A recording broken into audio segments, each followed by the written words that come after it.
안녕하십니까. 신의균의 군사TV 디펜스 브리핑입니다. 오늘도 역시 아주 중요한 군사 안보, 국방, 무기 관련 소식 간추려서 브리핑 해드리는데요. 전 세계에 존재하는 아주 중요한 군사, 무기 관련 소식 누구보다도 정확하게 알려드리니까 구독, 알림, 좋아요 눌러주십시오. 특히 미 공군이 지금 179, 이 179대나 주문하는 이 차세대 공중급유기 사업을 진행하고 있는 와중에 다시 140, 50대 이상을 구매하는 공중급유기 사업을 또 합니다. 그리고 스텔스 공중급유기 사업을 또 합니다. 미국은 지금 현재 400대 이상의 공중급유기 가지고 있는데 이렇게 어마어마한 공중급유기 대체 사업 한번 보겠고요. 우리 한국의 대우조선해양이 인도의 6조 5천억 원짜리 잠수함 사업에 출사표를 던지고 거기에 들어갈 잠수함을 공개했습니다. 보겠습니다. 미 공군이 내년부터 차세대 공중급유기 사업 KC-Y를 다시 재개한다는 소식입니다.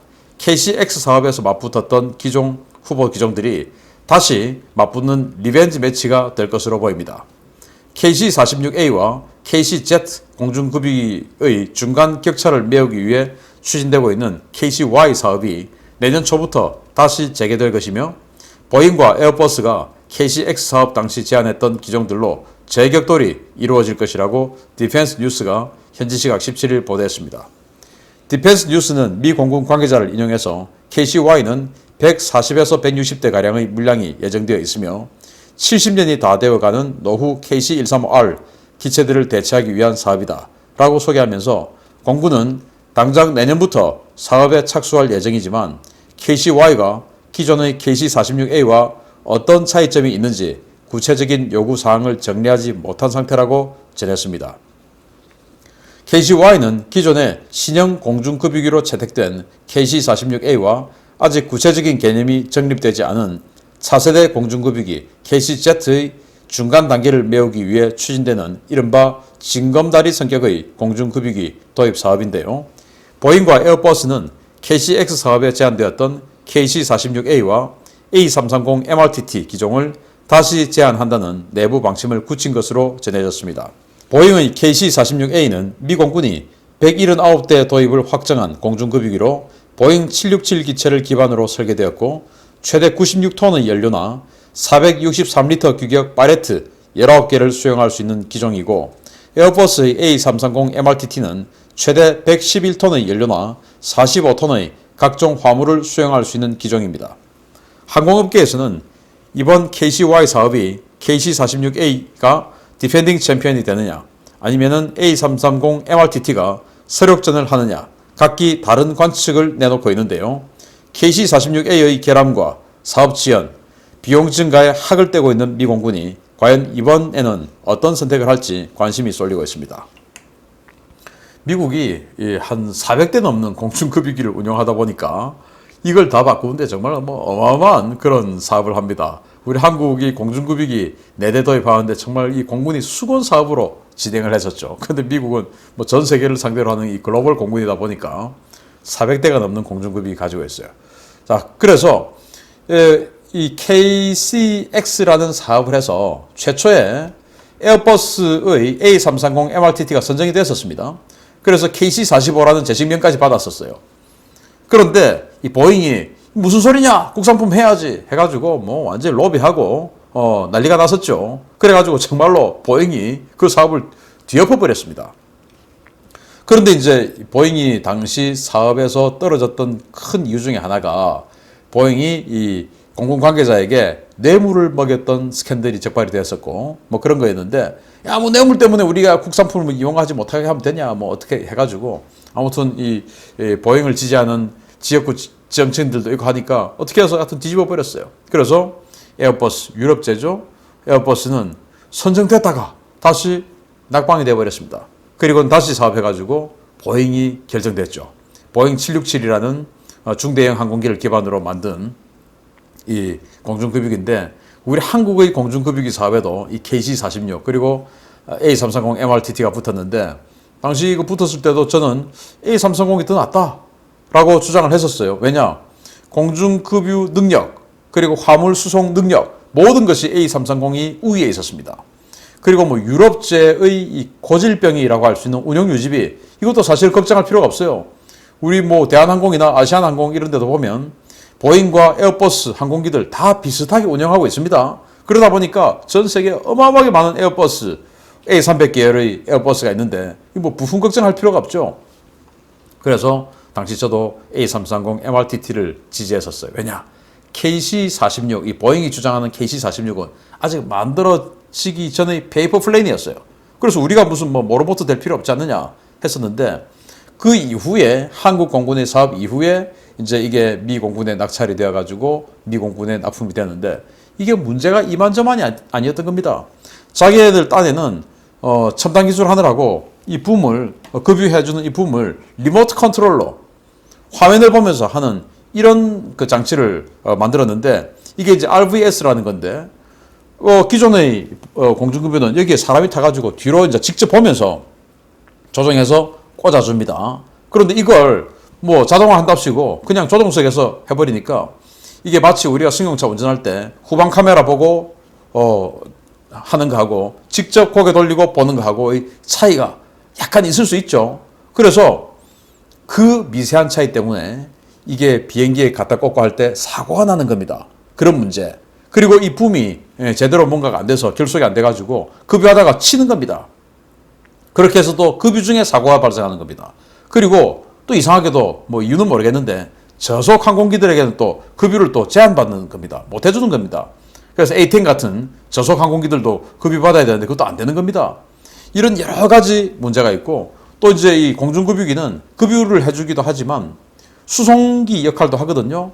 그러면 이제 이 수송기 역할을 할 때는 이 파레트 같은 걸 넣어서 이 화물을 잘 결박을 해야 되는데 이 결박이 제대로 안 돼서 흔들거리고 한다는 겁니다. 이런 여러 가지 문제가 이거 고치면 또 이거 발생하고 이거 고치면 이거 발생하고 해서 5년이나 지금까지 고생을 하고 있다라는 거예요.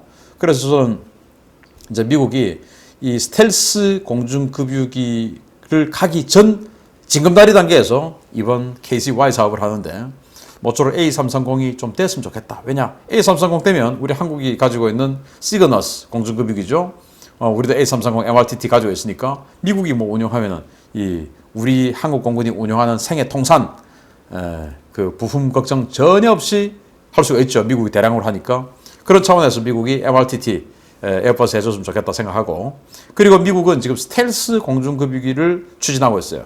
이제 그 사업하는 중간에 이걸 하는 건데 스텔스는 왜 필요하냐? 전투기, 폭격기 할 것 없이 다 이제 스텔스화 했는데 스텔스 전투기든 스텔스 폭격기든 다 공중급유를 받아야 되는데 이건 이렇게 레이더에 보입니다. 그래서 전투기든 폭격기든 스텔스를 만들어놨는데 공중급유기가 적에게 노출이 되어서 우리 스텔스 폭격기, 우리 스텔스 전투기가 적에게 노출되는 거죠. 그래서 미국이 지금 스텔스 공중급유기를 만들어 개발하는 것을 목표로 지금 준비하고 있는데 그거 가기 중간 단계로 이렇게 한다는데 정말 뭐 대단합니다. 중간 단계로 또 이런 거 하기도 하고 아무튼 미국이 한국 공군과 똑같은 기종 선정 140대에서 160대니까 선정해서 우리 공군 부품 문제 없도록 만들어주기를 기대합니다.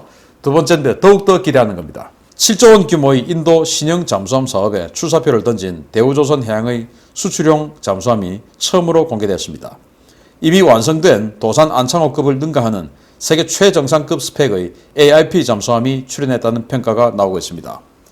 대우조선 해양이 마덱스 2021 기간 중에 인도 해군의 P-75I 프로그램에 대한 차세대 잠수함 DSME 3000을 공개했다고 네발뉴스가 현지 시각 16일 보도했습니다. 이번에 공개된 DSME 3000 잠수함은 도산 안창호급을 기반으로 대대적인 성능 개량이 이루어진 차세대 잠수함인데요. 수중 배수량 3,700톤급의 덩치에 6개의 533mm 신형 ATP 어뢰 발사관, 잠수함 발사 탄도미사일을 싣는 6개의 수직 발사관이 설치되어 있습니다. 이 잠수함의 특징은 납축 전지를 사용하는 도산 안창호급과는 달리 리튬 이온 전지를 사용한다는 것인데요. 기존 납축 전지에 비해 2배 가까운 효율을 자랑하는 리튬 이온 전지 사용으로 지속 자막 능력이 크게 향상되어 경쟁 후보 가운데 가장 긴 수중작전 기간을 가지게 되었습니다. DSME 3000은 경쟁 모델 가운데 유일하게 SLBM 운용 능력을 갖추고 있고 인도 해군의 요구에 따라 탄도미사일 수직 발사관을 제거하고 새로운 임무 모듈을 삽입할 수 있게도 설계됐는데요. 이러한 전반적인 스펙만으로도 현재 경쟁 중인 나머지 4개 후보를 지속 자막 능력, 최대 자막 심도, 수중 기동성, 공격력, 생존성 등 모든 면에서 압도한다는 평가가 쏟아지고 있습니다.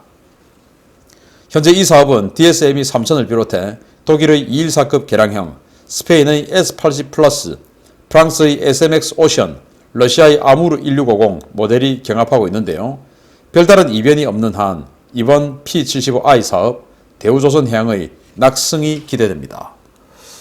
좀 그렇게 됐으면 좋겠네요. 인도가 핵 잠수함을 따로 하지만 디젤 잠수함을 18척 가지는 것을 목표로 지금 진행을 하고 있는데 그걸 이제 6척씩 해서 세 번으로 끊어서 합니다. 그 중에 첫 번째 사업은 이제 프랑스가 이겼죠. 스콜펜급으로 이겼는데 두 번째 사업을 하는데 여기에 이제 인도가 당연히 이제 메이크 인 인디아니까 인도에서 생산할 것, 기술 이전 다 해줄 것, 이건 뭐 기본이고, 두 번째는 이제 공격력이 좋을 것, 지상 공격력 특히, 그리고 또 자망 시간이 길 것, AIP가 되어야 할 것, 이런 여러 가지 조건을 걸었는데 그런 조건에 가장 부합하는 것이 우리 DSME 3000이 아니냐라고 생각이 돼요. 도산 안창호급을 개량했죠. 도산 안창호급이 배치 1이고 우리 3000톤급 잠수함의 배치 1, 그리고 배치 2가 곧 있을 것이죠.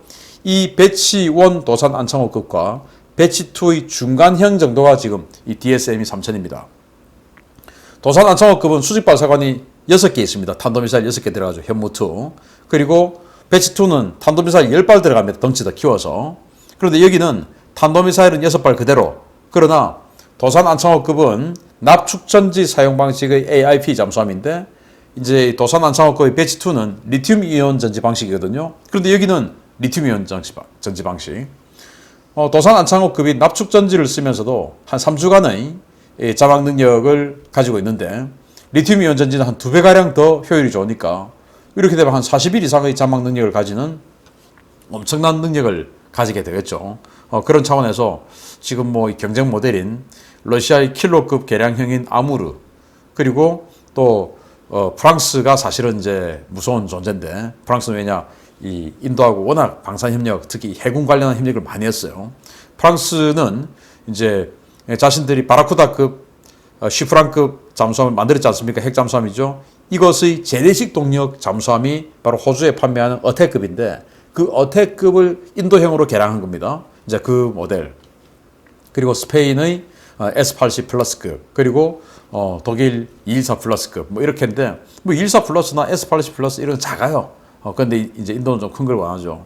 모든 것을 다 봤을 때 우리 대우조선해양이 자막 능력부터 해서 모든 작전 능력, 그리고 특히 제일 중요한 세계 유일의 디젤 잠수함으로서는 유일의 SLBM 발사 능력, 이런 것들을 가지고 있으니까 정말 정상적이라면 우리 DSME 3000이 선정될 건데 인도가 또 워낙 독특한 의사결정 구조를 가끔 보이고 있기 때문에 그런 우려는 좀 있습니다. 아무튼 우리 대우조선해양이 6조 5천억 원 이상의 이 인도 잠수함 2차 잠수함 사업을 먹어버리기를 기대합니다. 마치겠습니다. 감사합니다.